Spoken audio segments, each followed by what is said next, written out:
Irmãos, Deus seja louvado pela sua vida. Que Deus continue firmando você na palavra, viu? Perseverando, não desanime. Eu queria falar com você hoje desse capítulo 4 de uma maneira bem sintetizada, mas é uma história magnífica, como todas as histórias da Bíblia, mas a grandeza aqui de Jesus em cuidar dessa mulher. Então, o capítulo 4 vai falar que Jesus foi buscar água, né? Ele encontrou uma mulher ali, ele saiu da Judéia, foi para Galiléia, e aí ele teve que passar em Samaria, e era um povo assim meio que inimigo dos judeus, e ele encontra essa mulher no poço, e ele vai dialogar com ela. Então, uma das lições que eu tiro aqui do texto, que Jesus é a comunicação perfeita de Deus para nós, para as nossas demandas, necessidades, né? Essa mulher, ela estava ali num trajeto de buscar água, e esse horário era muito quente. Alguns dizem que ela ia esse horário porque não tinha muita gente na estrada, por conta dos seus casos e amantes. Ela vivia meio que fugindo da vida, fugindo dos outros, né? Ou das outras mulheres que talvez estava com raiva dela porque ela foi motivo de muita separação, de muito adultério, de muito pecado, provavelmente destruiu muitos lares, muitas famílias, né? E aí então, Jesus deu atenção para ela. Ela estava onde? Buscando água ali no poço.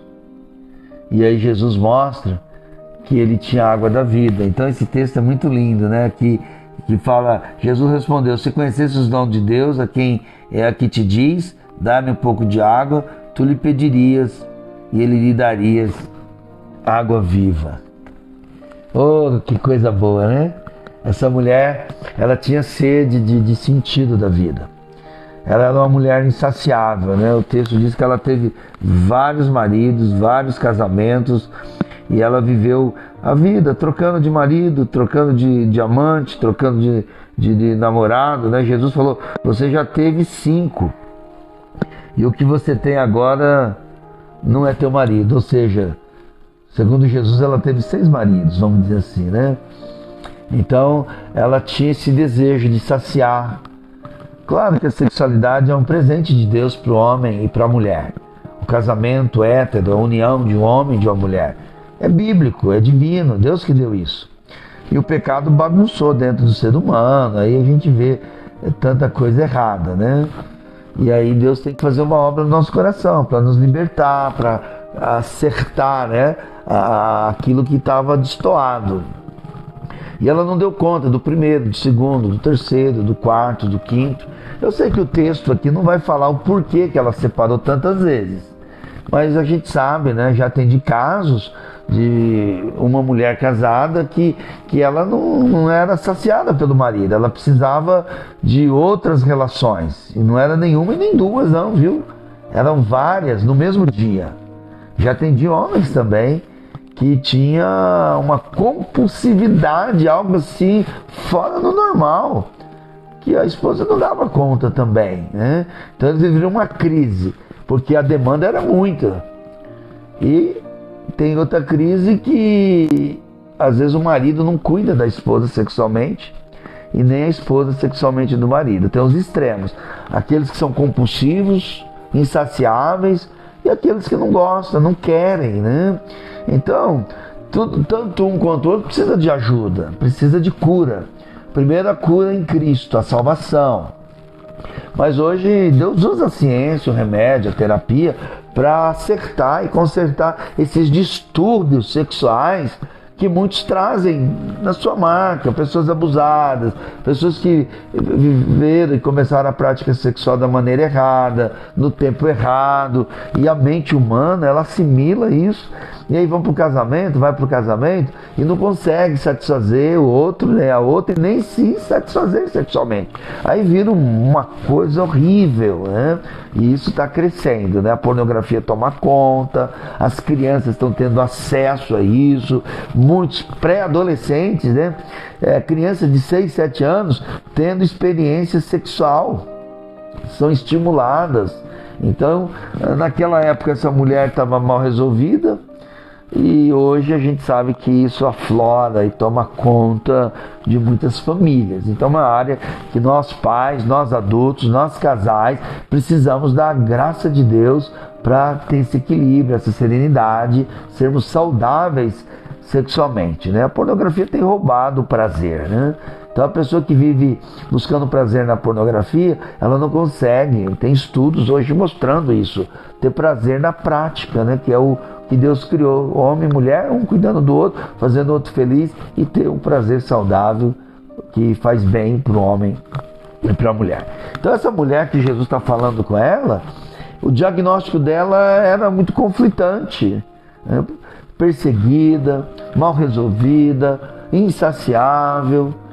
E talvez, tomara, né, que você não tenha nenhum problema com a sua sexualidade. Mas o pecado, ele destoou todos nós. Tem gente que gasta demais, tem gente que não consegue economizar, tem gente que adoece demais, porque tem mágoa, tem angústia. Cada um traz uma carga negativa, que chama-se pecado. E aqui Jesus atende essa mulher. E Jesus fala que ele tem água da vida para ela. Então, eu queria fazer essa reflexão, que todos nós carregamos essa insaciabilidade no coração. O homem é insaciável por si só. E tem água da vida para saciar eu e você. Saciar desse amor, desse perdão. E aí a gente vai entender que as outras áreas vão tomando uma forma saudável, vão sendo construídas de uma maneira equilibrada, serena, né? Temperamento, desejo, comportamento.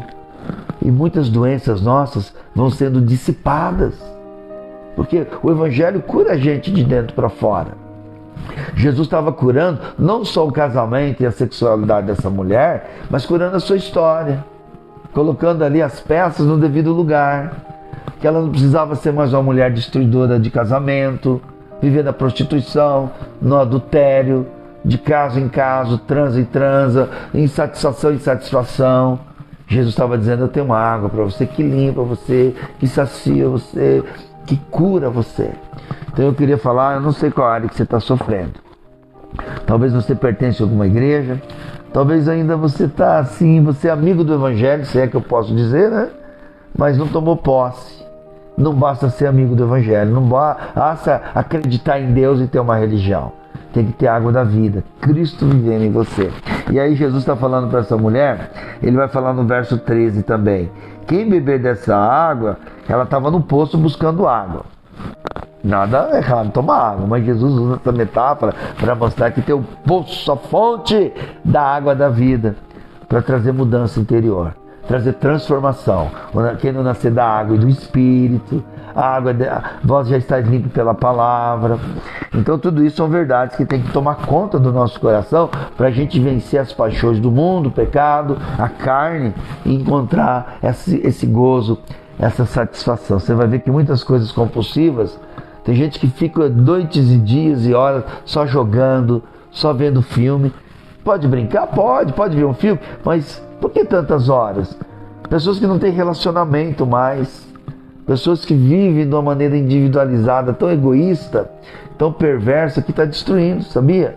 E agora nós temos que entender que Jesus está dizendo, eu tenho água da vida para você, que vai satisfazer, vai saciar, vai equilibrar, vai limpar, vai desintoxicar, vai renovar, para a gente voltar a ser pessoas mais normais.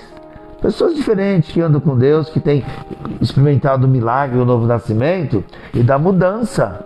Né? Pessoas que são miseráveis, pessoas que são más pagadoras, pessoas que não honram o compromisso. Então a sociedade tem essa bagunça. E nós, como povo de Deus, temos que beber da água da vida todos os dias. Jesus diz, quem beber da água que eu lhe der, nunca mais terá sede. Pelo contrário, a água que eu lhe der se tornará nele uma fonte de água a jorrar para a vida eterna. A Bíblia está dizendo que a água da vida, Cristo, o Espírito Santo, ele começa a jorrar em nós, que você vai pondo em dia a sua vida. Você vai morrer para o pecado, morrer para a prostituição, para a pornografia, para o vício. Porque tem gente que se apresenta na sociedade, beleza, apresentável positivamente, né? Mas no oculto ele faz coisas erradas. Não que você tem que agradar a mim, ninguém. Mas você não precisa mais disso. O Evangelho veio satisfazer você. Sabe aquela pessoa que se sente mal amada? Porque foi abandonada, foi adotada, foi rejeitada no ventre. Tem cura para você. Eu não canso de dizer para mim mesmo, Dagoberto, você é amado de Deus. Você é perdoado. Porque a demanda do nosso coração, o outro não consegue satisfazer. Essa mulher teve vários homens que não conseguiram satisfazer ela. Mas Jesus estava mostrando que a satisfação dela não era o seu órgão genital. Era a sua essência. E que tinha um Salvador que ia cuidar dela. Eu não sei onde você está tendo dificuldade. Ou sexo demais, ou sexo de menos, ou uma frieza, ou uma vida de pecado, uma vida de mentira. Eu não sei. Tem gente que inventa história, cria mentiras, porque a cabeça dela está tão confusa e ela quer ser aceita. Eu e você precisamos da água da vida. Se você quer ser limpo, se você quer ser curado, beba da fonte, que é Jesus, que morreu e ressuscitou para viver no seu coração. E ele diz que quando você começa essa caminhada com ele, rios de águas vivas vão fluir em você. Ele vai te capacitar a pôr a sua vida em ordem. Ele vai te capacitar a pedir perdão, a perdoar, a ter um equilíbrio, a saber dizer não para o pecado. Sabe por quê? O pecado faz mal. Então, beba da água da vida e você vai saber dizer não para o pecado. Que Deus te abençoe e sacie a mim e a você de fome, de propósito, de sentido, porque só Deus pode, sabe, cuidar de gente como eu e você. Deus te abençoe e te guarde.